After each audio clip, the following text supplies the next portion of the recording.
సోదరుడు విజయ్ కుమార్ ముందుకు వచ్చి వాక్యాన్ని పంచుకుంటాడు. అందరం చేతులు తడదాం. వీళ్ళ ప్రసంగం చాలా బాగుంటుంది. నిజంగా విజయ్ కుమార్ మన చర్చిలో ఒక ప్రత్యేకమైనటువంటి వాడు, కానీ మనోడు ఇంకా వాడబడాలి. చాలా బాగుంటుంది ప్రసంగం కదా. సరే, దేవుడికి స్తోత్రం. కానీ తర్వాత అంతోని ఉన్నారు కదా, ఇందాక మీరు పోయేది చూసిన, మిమ్మల్ని ఇంతవరకు చూడలేదు. రైట్ రైట్ కానీ கமான். பிரைஸ் தி லார்ட், ஹல்லேலூயா. போன வருஷம் கூட இதே வார்த்தை தான் எனக்கு வந்தது, முடிந்தது என்ற வார்த்தை. இந்த வருஷமும் தேவன் இந்த வார்த்தையை பேசுவதற்கு கிருபை பாராட்டினார். போன வருஷம் 6 காரியங்களை நம்ம பார்த்தோம். இந்த வருஷம் அதில் 1 கட் பண்ணி ஒரு 5 காரியங்களை இன்றைக்கி பார்த்துருவோம்.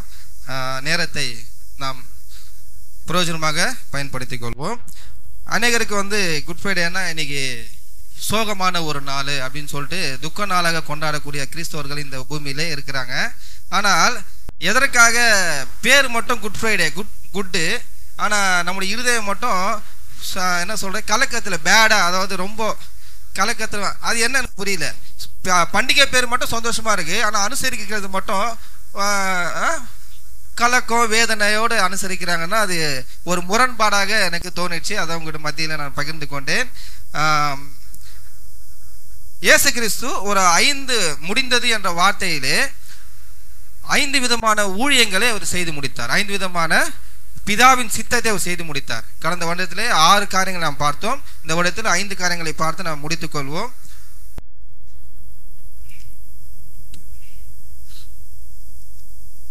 கரெக்டாக 2 மணிக்கு என்னுடைய நேரம் முடியுது. ஆதியாகமம் முதல்ல அந்த 5 காரியங்கள் என்ன என்று உங்கள் மத்தியில் நான் சொல்லிவிடுகிறேன். முதலாவது மீட்பின் திட்டத்தை ஆண்டவர் முடித்தார். அதாவது ஜனங்களை மீட்கிற அந்த ஊழியத்தை முடித்தார்.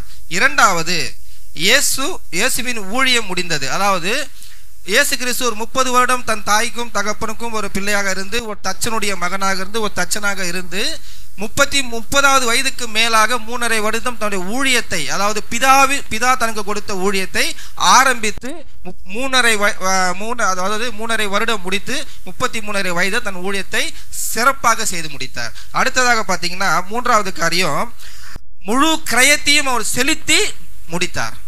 அவர் எதற்காக என்ன நோக்கத்திற்காக இந்த பூமிக்கு வந்தாரோ அந்த கிரயத்தை தன்னையே முழு கிரயமாக முழுமையாக தன்னை ஒப்பு கொடுத்து அந்த காரியத்தை முடித்தார். 4வதாக நியாய பிரமாண காலத்தை முடித்தார். அதாவது மோசையின் காலத்தில் இருந்த அந்த நியாய பிரமாணத்தை ஒரு முடிவுக்கு கொண்டு வந்து நமக்கு கிருபையின் காலத்தை அவர் ஏற்படுத்தி கொடுத்தார். 5வதாக சாத்தானின் கிரியைகளை அவர் முடித்தார். ஹல்லேலூயா. மொத்தம் 5 விதமான காரியங்களை இயேசு முடிந்தது என்ற வார்த்தையிலே கல்வாரி சிலுவையிலே அந்த வெற்றியை சிறந்தார். எல்லோரும் நினைப்பாங்க 33.5 வயதில் ஒரு மனுஷன் என் வாழ்க்கையே முடிஞ்சுது அப்படின்னு சொன்னா அது ஒரு தோல்வியின் வார்த்தையாகத்தான் பார்ப்பார்களே தவிர, ஆனால் இயேசு கிறிஸ்து அந்த தோல்வியின் வார்த்தையாக சொல்லவில்லை, ஒரு வெற்றியின் வார்த்தையாக சொன்னார். ஹல்லேலூயா. முடிந்தது என்று சொல்வதற்கும் நமக்கு ஒரு தைரியம் வேணும். ஏன்னா நமக்கும் ஒரு ஆண்டவர் ஒரு நோக்கத்தையும் சித்தத்தையும் நம்முடைய வாழ்க்கையில கொடுத்திருக்கிறார். அது எல்லாமே நம்மளால நம்முடைய மரணம் வருவதற்குள்ளாக எல்லாத்தையும் முடிக்கிறோமா அப்படின்னு கேட்டால் அது கேள்விக்குரியதான். ஆனால் ஆண்டவர் தைரியமாக சொல்லுகிறார், அந்த நேரத்தில் நான் எல்லாவற்றையும் முடித்தேன் என்று. ஹல்லேலூயா. பாருங்களேன், இன்னைக்கு நீட் எக்ஸாம் எழுதுகிற பசங்கள்லாம் தற்கொலை பண்ணிக்கிறாங்க. எக்ஸாமில் ஃபெயில் ஆனால் தற்கொலை பண்ணிக்கிறாங்க. ஏன்? அவங்க நினைக்கிறாங்க இதோட முடிந்தது என்று. அவங்க நினைக்கிறாங்க தன்னுடைய வாழ்க்கையே முடிந்தது என்று தவறான ஒரு முடிவுக்கு போறாங்க. ஆனால் அவர்கள் முடிக்க வேண்டிய காரியங்கள் தன்னுடைய வாழ்க்கையிலே தேவனுடைய சித்தம் நிறைய இருக்கு என்பதை அவங்களால புரிந்து கொள்ள முடியாம அப்படி ஒரு தவறான காரியத்தை எடுக்கிறாங்க. சரி, இயேசு கிறிஸ்து முதலாவது காரியத்திலே எப்படி அவர் முடித்தார், மீட்பின் திட்டத்தை முடித்தார் என்றால் ஆதியாகமம் 3:15 நாம் பார்க்கும்போது ஒரு ஸ்திரீயின் வித்துக்கு அவர் பிறக்கிறார். ஆதியாகமம் 3:15 சொல்லப்படுகிறது, உனக்கும் ஸ்திரீக்கும் உன் வித்துக்கும் ஸ்திரீ வித்துக்கும் பகை உண்டாக்குவேன் என்று முதலாவது தீர்க்க தரிசனத்தை அந்த இடத்துல சொல்லப்படுகிறது. அந்த தீர்க்க தரிசனத்தின் மூலமாக இயேசு கிறிஸ்து ஸ்திரீயின் வித்தாக இந்த பூமியிலே அவதரிக்கிறார். ஹல்லேலூயா. புரியுதா? அவர் ஒரு மீட்கும் பொருளாக நம்மளை மீட்கணும் அப்படின்னா கடந்த வாரம் சொன்ன அந்த எறும்புக்கு அதை தான் நான் திரும்ப சொல்ல போகிறேன். என்னன்னா, ஒரு எறும்புக்கு தனக்கு வருகிற ஒரு ஆபத்தை அதை தெரிந்து கொள்ளணும், அதுக்கு நம்ம சொல்லி புரிய வைக்கணும்னா, ஒரு மனுஷன் ஒரு எறும்பிடம் பேசுவது கடினமான காரியம். அதே போல தான் ஆண்டவர் சொல்றாரு, அவர் தேவனாக நம்மிடத்துல பேசுவதற்கு தடையாக இருந்தது நம்மிடத்துல இந்த பாவம். அந்த கம்யூனிகேஷன் அவர் தேவனாகவே மனுஷத்தை பேசியிருக்கலாம். ஆனால் ஆதாம் பாவத்தில் விழுகிற வரைக்கும் அவர் தேவனாகவே ஏதேன் தோட்டத்தில் பேசிக்கொண்டு தான் இருந்தார், அதையும் செய்து கொண்டு தான் இருந்தார். ஆனால் எப்போது பாவம் உள்ளே வந்ததோ ஆண்டவருக்கும் மனுஷனுக்கு இருக்க அந்த கம்யூனிகேஷன் கட் ஆயிடுச்சு. ஆண்டவருக்கும் மனுஷனுக்கும் உள்ள அந்த உறவு நிலை கட்டாயிடுச்சு. அதனால அந்த உறவு நிலை கட்டானதுக்கு அப்புறம் பாவத்துக்கு மனுஷன் அடிமையானதுனால அவர் எப்படி அந்த எறும்புக்கு இன்னொரு எறும்பு மூலமாக தான் அந்த விஷயத்தை பகிர்ந்து கொள்ள முடியுமோ, அதே போல தேவன் மனுஷனாக இந்த பூமிக்கு நமக்கு காரியங்களை எடுத்து சொன்னார், ரகசியங்களை எடுத்து சொன்னார். அவர் எதற்காக மனுஷனை படைத்தார் என்ற அந்த நோக்கத்தை ஆண்டவர் எடுத்து சொல்லி அவனை சீர்படுத்தி நிலைப்படுத்தி தனக்கான ஒரு பிள்ளையாக மாற்றிக்கொள்வதற்காக நியாயப்பிரமாண காலத்திலே சில சட்டங்களை கொடுத்து அதன் பிறகு அவர் ஜீவ பலியாக சிலுவையில் மரணித்து மீட்பின் காரியங்களை முடித்து நமக்கு புதிய ஏற்பாடு என்ற ஒரு காரியத்தை கொடுத்து ஒரு சபையை கொடுத்து அதுக்கு ஒரு ஊழியக்காரரை கொடுத்து அவர் மூலமாய் பரிசுத்தாவின் மூலமாய் சில உபதேசங்களை கொடுத்து நம்மை சீர்படுத்துவதற்காக தான் இப்போ சபையின் காலம் நடந்து கொண்டிருக்கிறது. எதற்காக என்றால் தனக்கு ஒரு பரிசுத்த சந்ததியை அவர் எடுத்துக்கொள்வதற்காக தேர்ந்தெடுத்துக் கொள்வதற்காக இந்த சபையை அவர் ஏற்படுத்தினார். சரி, இரண்டாவது காரியமாக இயேசுவின் ஊழியம் எப்படி தொடங்கப்பட்டது, எப்படி முடிக்கப்பட்டது? இயேசுவின் ஊழியம் முதலாவதாக கானான் தேசத்திலே தண்ணீரை திராட்சரசமாக மாற்றுகிற அற்புதம். முதலாவது அற்புதம் தண்ணீரை திராட்சரசமாக மாற்றினார். கடைசியான அற்புதம் எது? எல்லாருக்கும் கரெக்டா சொன்னாங்க. மல்கூசிவின் காதை ஒட்ட வைத்தார். எங்க? கெத்செமனே தோட்டத்துல பேதுரு அவருடைய காதை வெட்டும் போது அந்த காதை திரும்ப எடுத்து ஒட்ட வைத்தது கடைசியான அற்புதம். அப்போ தன்னுடைய ஊழியத்திலே அவர் தொடக்க முதல் முடிவு மட்டும் அற்புதங்கள்னாலே ஊழியம் செய்தார் இல்லையா? குஷ்டரோகிகளை சுகமாக்கினார், வியாதியஸ்தர்களை சுகமாக்கினார், மரித்தவர்களை எழுப்பினார், பிசாசுகளை துரத்தினார். இப்படிப்பட்ட பிதா தனக்கு கொடுத்த எல்லா விதமான ஊழியத்தையும் மனுஷர்கள் மத்தியில தான் யார் என்பதை நிரூபிப்பதற்காக தான் மேசியா, நான் தான் மனுஷகுமாரனாக வந்திருக்கிறேன் என்று இந்த உலகத்திற்கு எடுத்துரைப்பதற்காக சில அற்புதங்களையும் அடையாளங்களையும் ஆண்டவர் செய்து முடித்தார். அது மாத்திரமல்ல, எபிரேயர் 9:20 நாம் பார்க்கும்போது, தேவன் உங்களுக்கு கட்டளையிட்ட உடன்படிக்கை ரத்தம் இதுவே என்று சொன்னார். இவ்விதமாக அதாவது தேவன் உடன்படிக்கை எப்படி ஏற்படுத்தினார் என்றால் தன்னுடைய ரத்தத்தின் மூலமாக ஏற்படுத்தினார். நிறைய பேருக்கு ஒரு டவுட் இருக்கு, ஏன் ரத்தத்தின் மூலமாக ஏற்படுத்தணும், வேற வழி இல்லையா? இப்போ நம்ம எப்படி ஒரு உடன்படிக்கை ஏற்படுத்திக் கொள்வோம்? ஒரு பாண்டு பேப்பர் வாங்குவோம், 2 பேரும் எழுதிப்போம், ஒரு சப்ஜெக்ட் எழுதிட்டு 2 பேரும் கையெழுத்து போடுவோம், சாட்சிக்காக ஒரு 2 பேரும் கையெழுத்து போட்டுப்போம். ஆனா ஆண்டவர் உலக பிரகாரமான ஒரு உடன்படிக்கை அல்ல, நம்முடைய ஆத்மாவிற்கு ஒரு உடன்படிக்கை ஏற்படுத்தினார். எப்படின்னா அதே 10:4 எபிரேயர் 10:4 பார்க்கும்போது, அல்லாமலும் காளை வெள்ளாட்டுக்கடா இவைகளுடைய ரத்தம் பாவங்களை நிவர்த்தி செய்ய மாட்டாதே. நல்லா புரிஞ்சுக்கணும். அன்றைக்கு நியாயப்பிரமாண காலத்துல ஆண்டவர் தான் இந்த சட்டத்தை ஏற்படுத்தி கொடுத்தாரு, அதே ஆண்டவர் தான் சட்டத்தையும் நிறைவேற்றி முடித்தார். எப்படின்னு கேட்டீங்கன்னா, அந்த காலத்துல நியாயப்பிரமாண காலத்துல மோசேயின் மூலமாக கொடுக்கப்பட்டது காளை வெள்ளாடு இப்படிப்பட்ட உயிர்களை பலி கொடுத்து அதனுடைய ரத்தத்தின் மூலமாக அவங்களுடைய பாவங்கள் மன்னிக்கப்பட்டது என்ற ஒரு சம்பிரதாயத்தை ஆண்டவர் உருவாக்கி கொடுத்தார். அதுதான் வேதம் சொல்லுது, காலம் நிறைவேறின போது மனுஷகுமாரன் பூமிக்கு வந்தான்னு சொல்லப்படுகிறது. எந்த காலம் நிறைவேறின போது? இந்த உலகத்தில் பாவம் அதிகரித்த போது இயேசு கிறிஸ்து பூமிக்கு வருவதற்காக ஒரு காலம் நிர்ணயிக்கப்பட்டிருந்தது. அந்த காலம் எதுவென்றால், இந்த பூமியிலே பாவம் பெருக பெருக தேவனிடத்தில் கிருபையும் பெருகினது. சிஸ்டர் சொன்னது போல அவரிடத்துல நம்மீது உள்ள அன்பு அதிகமானதுனால அவரும் நம்மை போலவே மனுஷனாக தன்னை சிறுமைப்படுத்தி அவர் மாம்சத்தையும் ரத்தத்தையும் உடையவராக இந்த பூமிக்கு வந்தார். நிறைய பேருக்கு கேட்பாங்க, ஏன் அவர் மனுஷனா வரணும் சொன்னதுக்கு இதுதான் பதில். மனுஷனா வந்தா மட்டும்தான் ரத்தம் சிந்த முடியும். புரியுதா? அவர் கடவுளா வந்தா அவருக்கு மாம்சமும் கிடையாது, ரத்தமும் கிடையாது. ஏன்னா அவர் ஆவியா இருக்கிறார், தேவன் ஆவியா இருக்கிறார், அவர் வெளிச்சமா இருக்கிறார் இல்லையா? மோசே கூட உங்களை பார்க்கணும்னு சொல்லும் போது அந்த கண்மலையின் வெடுப்புல போய் அவர் பார்க்க சொல்றாரு. ஆனா அதை கூட அவரால் பார்க்க முடியாது. நிறைய பேர் கேட்பாங்க, சில ஞானிகள் கேட்பாங்க, கடவுளை நேரில் கொண்டு வா பார்க்கலான்னு. கொண்டு வந்தா பார்க்க முடியுமா முதல்ல? ஆனா அப்படி பார்க்க முடியாது என்பதற்காக தான் அவர் தனக்கென்று ஒரு சரீரத்தை ஆயத்தப்படுத்தி கொண்டு இந்த பூமிக்கு மனிதனாக வந்தார் என்று வேதம் நமக்கு போதிக்கிறது. அடுத்ததாக முழு கிரயத்தையும் அவர் செலுத்தினார். பிலிப்பியர் 2:8 பிலிப்பியர் 2:8 பார்க்கும்போது, அவர் மனுஷரூபமாய் காணப்பட்டு மரண பரியந்தம், அதாவது சிலுவையின் மரண பரியந்தம் கீழ்ப்படைந்தவராகி தம்மை தானே தாழ்த்தினார். இன்னைக்கு மனுஷங்க கிட்ட கூட இல்லாத ஒரு குணாதிசயம் என்ன தெரியுங்களா? தாழ்த்தி கொள்வது, தாழ்மையா நடப்பது. இன்னைக்கு தாழ்மை என்பது அது ஏதோ ஒரு கௌரவ குறைச்சலாக எண்ணக்கூடிய ஜனங்கள் இன்னைக்கு இருக்காங்க, மக்கள் இருக்காங்க. ஆனா ஆண்டவர் எப்படி தெரியுமா பார்க்கிறாரு? தன்னை தான் தாழ்த்துகிறவரை நான் உயர்த்துவேன்னு சொல்றாரு. அந்த தாழ்மைக்கு நமக்கு ஒரு வெகுமதி உண்டு, நமக்கு ஒரு பரிசு உண்டு. அதை நம்ம மறந்து போறோம். நம்ம ஏதோ பேருக்கு கிறிஸ்தவர்களாக இருந்து கொண்டு ஏதோ நான் ஒரு உலகத்துக்கு ஒரு வேஷத்தை போடுவதற்காக ஆண்டவர் இவ்வளவு காரியங்களை செய்து தரலங்க. ஆண்டவர் கிறிஸ்தவர்களுக்காக மரிக்கவில்லை, முழு உலகத்துக்காகவும் அவர் ஜீவ பலியாக தன்னை ஒப்பு கொடுத்தார். இந்த உண்மையை, இந்த நிதர்சனமான உண்மையை நாம் புரிந்து கொண்டால்தான் நாம் யார் என்பதை அறிந்து கொள்ள முடியும். பாருங்களேன், தம்மை தன்னை தாழ்த்தி மரண பரியந்தமும் அவர் எப்படி இருந்தாரு? உண்மை உள்ளவராய் கீழ்ப்படிந்தவராய் இருந்தார். அதனால் தேவன் எல்லாவற்றுக்கும் மேலாக அவரை உயர்த்தி இயேசுவின் நாமத்தில் வானோர் பூதலத்தோர் பூமியின் கீழானோருடைய முழங்கால் யாவும் முடங்கும்படிக்கு பிதாவாகிய தேவனுக்கு மகிமையாக இயேசு கிறிஸ்து கர்த்தர் என்று நாவுகள் யாவும் அறிக்கை பண்ணும்படிக்கும் எல்லா நாமத்திற்கும் மேலான நாமத்தை அவருக்கு தந்தருளினார். ஹல்லேலூயா. எல்லா நாமத்துக்கும் மேலான நாமம் அப்படின்னு சொன்னா நம்ம புரிஞ்சுக்கணும், இந்த உலகத்துல எத்தனையோ நாமங்கள் இருக்கலாம். நாமங்கள்னா பெயர்கள், எத்தனையோ பெயர்கள் இருக்கலாம். ஆனா எல்லா பேருக்கும் மேலான ஒரு பெயர் இருக்குன்னா அது ஆண்டவராகிய இயேசு கிறிஸ்து மட்டுமே. ஏனென்றால் இயேசு கிறிஸ்து என்ற வார்த்தையிலே பிசாசுகள் நடுங்கும், இயேசு கிறிஸ்து என்ற வார்த்தையிலே விடுதலை கிடைக்கும்.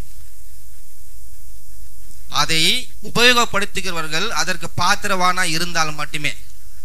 நான் என் இஷ்டம் போல வாழ்வேன், இயேசுவின் நாமத்துல கேன்சர் கட்டி குணமாகணும்னா குணமாகாது. என் இஷ்டம் போல நான் இருப்பேன் அப்படின்னு சொல்லிட்டு நான் இயேசுவின் பிசாசுகள் துரத்துவேன்னா உங்களை அம்மனமா துரத்தி விட்டுரும். எப்படின்னு கேக்குறீங்களா? பைபிள்ல இருக்கு.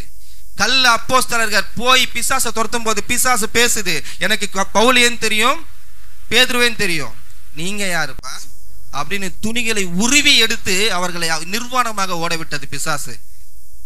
ஏதோ இன்னைக்கு பிசாசை ஏதோ எறும்பு அடிக்கிற மாதிரி, மூட்டை பூச்சி அடிக்கிற மாதிரி நினைச்சிட்டு இருக்காங்க நிறைய பேர். அதை நினைச்ச என்னவெல்லாம் செய்யலாம். ஆனா நம்ம கிட்ட இயேசு இருந்தால் அதனால ஒண்ணுமே செய்ய முடியாது. ஹல்லேலூயா.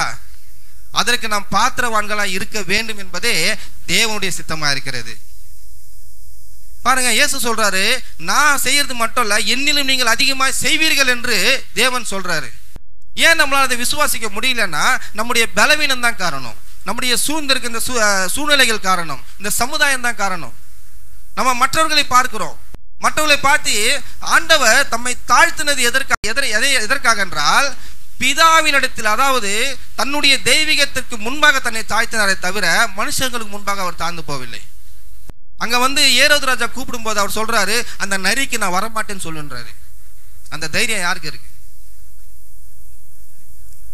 அவர் சொல்றாரு ஒரு ராஜாவை பார்த்து. ஏன் சொல்றாருன்னா அவர் பதில் கொடுப்பதற்கு தகுதியானவர்களுக்கு மட்டும்தான் பதில் கொடுப்பார். அதே போல ஞானமாய் நாமும் நடந்து கொள்ள வேண்டும் என்பதுதான் ஆண்டவருடைய எதிர்பார்ப்பா இருக்கிறது. அடுத்ததாக 4வது காரியம், நியாயப்பிரமாண காலத்தை முடித்தார். 2 கொரிந்தியர் 3:7 2 கொரிந்தியர் 3:7 பார்க்கும்போது, எழுத்துக்களினால் எழுதப்பட்டு கற்களில் பதிந்திருந்த மரணத்துக்கு ஏதுவான ஊழியத்தை செய்த மோசே, எப்படி எழுத்தினால் எழுதப்பட்டு கற்பலகினால செதுக்கப்பட்ட அந்த நியாயப்பிரமாணம், அந்த ஊழியம் என்பது மோசேயினால். எந்த ஊழியம்? மரணத்துக்கு ஏதுவான ஊழியம். நியாயப்பிரமாணம் என்ன சொல்லுதுன்னா பாவத்தின் சம்பளம் மரணம் என்று சொல்கிறது. எப்படின்னு பாத்தீங்கன்னா ஒரு ஸ்கேன் மிஷின் இருக்கு வச்சுங்களேன், ஒரு எம்ஆர்ஐ ஸ்கேன் இருக்கு வச்சுங்களேன். இந்த எம்ஆர்ஐ ஸ்கேன் என்ன செய்யும்? நம்மளுடைய உடம்ப ஸ்கேன் பண்ணி மூளையில இந்த பிரச்சனை இருக்கு, வயிற்றுல இந்த மாதிரி கேன்சர் கட்டி இருக்கு, இல்லை எலும்புல இந்த மாதிரி தேய்மானம் இருக்குன்னு ஒரு ஸ்கேன் மிஷின் அதோடைய வேலையை மட்டும்தான் செய்யும். அப்போ நியாயப்பிரமாணம் பாவம் என்னதென்று சொல்லும். ஸ்கேன் மிஷினை செய்யும், பிரச்சனை என்னன்னு சொல்லும். அந்த ஸ்கேன் மிஷினால உங்களுக்கு ட்ரீட்மெண்ட் கொடுக்க முடியுமா? அந்த வியாதியை குணப்படுத்த முடியுமா? முடியாது. ஆனால் இயேசு கிறிஸ்துவின் ரத்தம் தான் சகல பாவங்களையும் நிவர்த்தியாக்கும். அதுதான் ட்ரீட்மெண்ட். அதுதான் புதிய உடன்படிக்கையின் காலம். தேவன் கொடுத்த இந்த புதிய உடன்படிக்கையின் நோக்கம் என்னவென்றால், ஒரு பழைய ஏற்பாட்டிலே உங்களுடைய பாவங்கள் காளைகள் மூலமாக வெள்ளாட்டுகள் மூலமாக பாவங்கள் மூடப்பட்டது. மூடப்படுவதற்கும் மன்னிக்கப்படுவதற்கும் வித்தியாசம் உண்டு. மன்னிக்கப்படுவது என்றால் அந்த பாவம் இல்லாமல் செய்வது, மூடப்படுவது என்றால் அந்த பாவம் மூடி வைப்பது. ஒரு பிரியாணி இருக்கு, மூடி வச்சிடுறீங்க, ஒரு 10 நாள் கழிச்சு ஓபன் பண்ண எப்படி இருக்கும்? நல்லா அந்த பிரியாணி ஸ்மெல்லே இருக்குமா? அந்த பிரியாணியுடைய தன்மையை மாறி போயிடும், அந்த உணவுடைய தன்மை மாறிடும். அதே போலதான் ஆண்டவர் அன்றைக்கு பழைய ஏற்பாட்டு காலத்தில் ஜனங்களுடைய பாவங்களை மூடி வைத்தார். அந்த ஒட்டுமொத்த பாவங்களையும் சிலுவையிலே ரத்தத்தினால் சிந்தி இந்த முழு மனிதர்களுக்கும் நன்றாக புரிந்து கொள்ளணும். இந்த உலகத்தில் முழு மனிதர்களுடைய பாவத்தையும் அவர் சுமந்து தீர்த்தார். இன்னைக்கு நிறைய பேருக்கு பாவம்னா என்னன்னே தெரியாது முதல்ல. அதனால தான் மன்னிப்பு என்ற அந்த விஷயமே அவங்களுக்கு தேவைப்படுறது இல்லை. முதல்ல பாவம் என்னன்னு தெரிஞ்சாதான் மன்னிப்பு நமக்கு தேவை என்ற உணர்வே நமக்குள்ள வரும். இன்னைக்கு அநேகர் பாவம் என்ற உணர்வே இல்லாதனால தான் அவர் யார் என்ன மன்னிக்கிறதுக்கு என்ற கேள்விக்கு கூட கேட்கிற ஆளுங்க இருக்காங்க. என்கிட்ட நிறைய பேர் கேட்டிருக்காங்க, இயேசு கிறிஸ்து உங்களுக்கு பாவங்கள் மன்னிப்பான்னு, அவர் ஏன் என்ன மன்னிக்கணும்? நான் என்ன பாவம் செஞ்சேன்? நம்ம காலையில் எழுந்து நைட்டு தூங்குற வரைக்கும் நம்ம பாவம் தான் செஞ்சுட்டு இருக்கோம். நம்ம அறிந்தும் அறியாமல் கூட இருக்கலாம். அறியாமல் என்ற வார்த்தைக்கு நான் உடன்பட மாட்டேன். எல்லாமே அறிந்துதான் செய்யறோம். பாவம் செய்யற எல்லாருமே தெரிந்தா செய்யறாங்க. இன்னைக்கு எத்தனை சமுதாயத்தில் எத்தனை பிரச்சனைகள் நடந்துட்டு இருக்கு, எத்தனை சீர்கேடுகள் நடந்துட்டு இருக்கு. இன்னைக்கு சமுதாயம் நல்லா இருக்கா? இன்னைக்கு மக்கள் வாழக்கூடிய ஒரு சுச்சுவேஷன்ல நம்ம வாழ்ந்துட்டு இருக்கோமா? ஏன்? இது கடைசி காலம், அப்படிதான் நடக்கும்னு ஆண்டவரே சொல்லிட்டாரு. ஆண்டவர் சொல்றாரு, அநியாயம் செய்கிறவன் இன்னும் அநியாயம் செய்யட்டும், நீதி செய்கிறவன் இன்னும் நீதியாய் செய்யட்டும், பரிசுத்தமா இருக்கிறவன் இன்னும் பரிசுத்தமா இருக்கட்டும், அவனவனுக்கு தகுந்த பணியை கரத்தினாலே நான் கொண்டு வருகிறேன்னு சொல்றாரு. அந்த நாள் வர்ற வரைக்கும் இந்த உலகம் இயேசுவை நம்பாது. ஆமா, ஒரு விஷயத்த நான் பார்த்தா தான் நம்புவேன் அப்படின்ற மனுஷன் கிட்ட நீங்க என்னதான் பேசினாலும் அவனுக்கு புரியாது. அதனால்தான் வேதம் அழகாக சொல்கிறது, கண்டு விசுவாசிக்கிறவனை விட காணாமல் விசுவாசிக்கிறவனே பாக்கியவான். அப்போ நம்ம கிறிஸ்தவர்களா இருந்தாலும் பாக்கியவான்கள் அல்ல, விசுவாசித்தால் மட்டுமே பாக்கியவான்கள். அல்லேலூயா. அடுத்ததாக கடைசி சாத்தானின் கிரியைகளை முடித்தார். 1 பேதுரு 5:8 நம்ம பார்த்தோம்னா,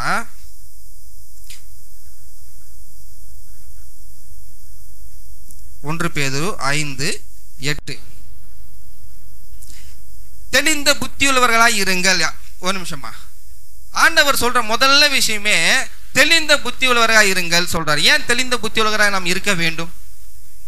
ஏன்னா சாத்தானுடைய கிரியைகளே மிக நூதனமான ஒரு கிரியை, நூதனமான ஒரு விஷயம் என்னன்னா, முதல்ல நம்முடைய புத்தியை அவன் தாறுமாறாக்கிடுவான். இன்னைக்கு நல்லா பாருங்களேன், இன்னைக்கு உலகத்தை தவறு செய்கிற ஒவ்வொரு மனுஷனும் ஒரு ஆவேசத்துல ஒரு கோபத்துல தவறு செஞ்சிடறான்.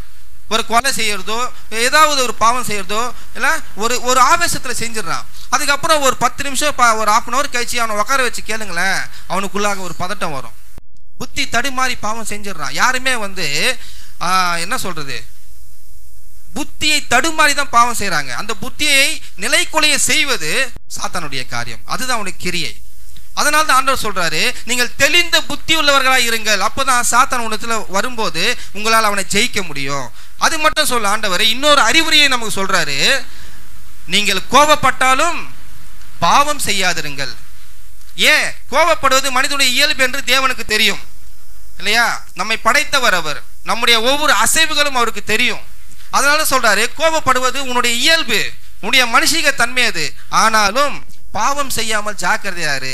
அதனால்தான் முதல் ஸ்டேஜ் தெளிந்த புத்தி. இந்த தெளிந்த புத்தி நிலை குலையும் போது நமக்குள்ளாக வருவது, அடுத்ததாக வருவது கோபம். இந்த கோபத்திற்கு அடுத்ததாக வருவது பாவம். அதனால்தான் ஆண்டவர் நமக்கு தெளிவா சொல்றாரு, 1 by 1 சொல்றாரு. முதல்ல தெளிந்த புத்தியுள்ளவனா இரு. அதை மிஸ் பண்ணிட்டேன்னா அடுத்து உனக்குள்ள வரப்போது கோபம். அதையும் உன்னால ஜெயிக்க முடியல அப்படின்னா நீ பாவத்துல விழுந்து போயிடுவ. ஏன் இந்த பைபிள்ன்றது நம்முடைய வாழ்க்கைக்கு அது என்ன சொல்றது, நம்முடைய வாழ்க்கையின் டைம் டேபிள். அது டைம் டேபிள். நம்ம எப்படி வாழணும், எப்படி ஒவ்வொரு நாளும் நம்ம கடந்து போகணும், ஆண்டவரோடு எப்படி இசைந்திருக்கணும், ஆண்டவர்னா யாரு, நம்ம யாரு, ஏதோ நம்ம வெந்ததை தின்பம் விதி வந்தா சாவம் என்பதற்காக ஒரு ஆடு மாடு மாதிரி ஆண்டவர் நம்மளை படைக்கலைங்க. ஒவ்வொரு மனுஷனுக்கும் ஒரு நோக்கம் இருக்கு இந்த பூமியில. இயேசு கிறிஸ்துக்கு எப்படி இந்த உலகத்துக்கு வருவதற்காக ஒரு நோக்கம் இருந்ததோ அதே போல பிறந்த ஒவ்வொருவருக்கும் ஒரு நோக்கம் உண்டு என்பதை என்றைக்கு நாம் அறிந்து கொள்வோமோ அன்றைக்கு தான் ஒரு முழு மனிதனாக இந்த பூமியில் நாம் வாழ்ந்து கடந்து போக முடியும். பாருங்களேன், அடுத்த லைன் படிங்க. விழித்திருங்கள், ஏனெனில் உங்கள் எதிராளியா இருக்கிற பிசாசானவன் கர்ஜிக்கிற சிங்கத்தை போலவே எவனை விழுங்கலாமோ என்று வகை தேடி சுற்றி திரிகிறான். அதனால விசுவாசத்துல உறுதியா இருங்கள். பாருங்களேன், பிசாசு நூதனமா உங்ககிட்ட வருவான். அதை நீங்க ஜெயிச்சிட்டீங்கன்னா அடுத்தது பகிரங்கமா வருவான். எப்பயுமே ஒரு மனுஷங்கிட்ட கூட இந்த புத்தி இருக்கு. முதல்ல கண்ணுக்கு தெரியாம ஒருத்தனுக்கு தீமை செய்வது, அவன் அதுல ஜெயிச்சிட்டு வந்துட்டானா நேரடியாவே மோதுறது. புரியுதா? முதல்ல அவன் பின்னாடி வேலை செய்வான். அந்த வேலையில நம்ம மாட்டிக்கல அப்படின்னா முன்னாடி எதிர்த்து நிற்பான். அதுதான் அடுத்ததாக பிசாசு செய்கிறது. அவன் எவனை விழுங்கலாமோ என்று கர்ஜிக்கிற சிங்கத்தை போல தேடி வருகிறான். அப்போ பிசாசு யார்கிட்ட வருவான்? அவன் ஸ்டாக் யார்கிட்டலாம் இருக்கோ அவன்கிட்ட தான் வருவான். ரொம்ப அழகான ஒரு வார்த்தை சொல்றார் ஆண்டவர். இந்த உலகத்தின் அதிபதி என்னிடத்தில் வருகிறான், அவனுக்கு என்னிடத்தில் ஒன்றும் இல்லை. சொல்றது புரியுதா? பிசாசு ஆண்டவரிடத்துல போறாங்க, இயேசு கிறிஸ்து இடத்துல போறான். அப்ப இயேசு கிறிஸ்து சொல்றாரு, அவன் கிட்ட வரான், ஆனா அவனுடைய சமாச்சாரம் என்கிட்ட ஒண்ணுமே இல்ல. நல்லா புரிந்து கொள்ளணும். ஆண்டவருக்கும் பிசாசுக்கும் இருக்கிற ஒரே ஒரு ஒற்றுமை என்னன்னா, நாம இடம் கொடுத்தால் மட்டுமே பிசாசு நமக்குள்ள புகுந்து கிரியை செய்வான். யூதாஸ்குள்ள அந்த அப்பத்தை வாங்கி உண்ட பிறகு பிசாசு அவனுக்குள் புகுந்தான். அப்போ யூதாசு அப்பதான் இடம் கொடுத்தானா இல்ல ஏற்கனவே இடம் கொடுத்துட்டானா? நல்லா புரிஞ்சுக்கோங்க. பிசாசுக்கு நாம எப்போ இடம் கொடுத்து வச்சிருப்போம். ஆனா நம்ம நினைப்போம், நிறைய சில மூட நம்பிக்கைகள் இருக்கு. என்னன்னா, சர்ச்சுக்குள்ள வந்தா பிசாசு வராதுன்னு நினைப்போம். ஆனா யோபு புஸ்தகம் படிக்கும்போது நீ எங்க இருந்து வருகிற, தேவனுடைய சமூகத்துல இருந்து வர்றேன்னு சொல்லுது பிசாசு. இல்ல அதே மாதிரி பாருங்க, திருவிந்து எடுத்தா பிசாசு வராதுன்னு நினைப்போம். ஆனா திருவிந்து எடுத்த உடனே ஒருத்தவங்களும் பிசாசு போகுந்துச்சு. அதனால நம்ம இடம் கொடுத்தாதான் பிசாசு வருவான். அதே போலதான் நாம் இடம் கொடுத்தால் மட்டுமே ஆண்டவர் உனக்குள்ள கிரியை செய்ய முடியும். ஆண்டவர் யாரையுமே ஃபோர்ஸ் பண்ண மாட்டாரு. யாரையுமே நீ மாறணும், மதம் மாறணும் அப்படின்னு யாரும் சொல்ல மாட்டாரு. அவர் சொல்லுவது, மனம் மாறினால் உனக்கு பரலோக ராஜ்யம் உண்டு. ஏனென்றால் தன் பாவங்களை மறைக்கிறவன் வாழ்வடைய மாட்டான், அதை அறிக்கை செய்து விட்டு விடுகிறவனே இரக்கம் பெறுவான். அறிக்கை செய்து அதையே நம்ம கண்டினியூ பண்ணாலும் ஆண்டவர் மன்னிக்க மாட்டாரு, நமக்கு பரலோக ராஜ்யம் கிடைக்காது. அதனால தான் ஆண்டவர் நமக்கு சொல்லுகிற ஒரு அறிவுரை, மனம் திரும்புங்கள், பரலோக ராஜ்யம் சமீபமா இருக்கிறது. பாவத்தை அறிக்கை செய்து அதை விட்டு விடுங்கள். திரும்பவும் நாய் தான் கக்கினதை தின்பதை போல போகாதிருங்கள். பன்றி தான் கழுவும் போது எத்தனை தான் கழுவினாலும் திரும்ப சேற்றுக்குள்ளே நான் போவேன்ற மாதிரி அந்த குணாதிசயத்தை விட்டு விடுங்கள் என்று ஆண்டவர் சொன்னார். ஏன் இவ்வளவு காரியத்தை ஏன் சொல்றேன்னா, ஆண்டவரும் மனுஷனாக இந்த பூமிக்கு இவ்வளவு காரியங்களையும் அவரும் அனுபவித்தார். ஆனால் எந்திலையுமே அவர் மாட்டிக்கொள்ளவில்லை. அவர் சொல்றாரு, மனுஷகுமாரன் உங்களை போலவே பாடுகளை அனுபவித்தான் வசனம் சொல்லுது. அவரும் எல்லாரும் சொல்லுவாங்க, அவரு கடவுள், அவரு ஜெயிச்சாரு, நான் மனுஷன். இல்ல, அவரும் மனுஷனா வந்ததுக்கு காரணமே உன்னாலையும் ஜெயிக்க முடியும் என்று நிரூபிப்பதற்காக. ஹல்லேலூயா, ஹல்லேலூயா. நம்மளால முடியுமா? முடியாத? சொல்றாரு, நான் உலகத்தை ஜெயித்தேன், நீங்களும் உலகத்தை ஜெயிப்பீர்கள் சொல்றாரு. அந்த உலகத்தை ஜெயிப்பதற்கு நம்ம கூட இருக்க வேண்டியவர் இந்த உலகத்தை ஜெயித்தவர். கர்த்தர் இந்த வார்த்தைகளை ஆசீர்வதிப்பாராக. ஆமென்.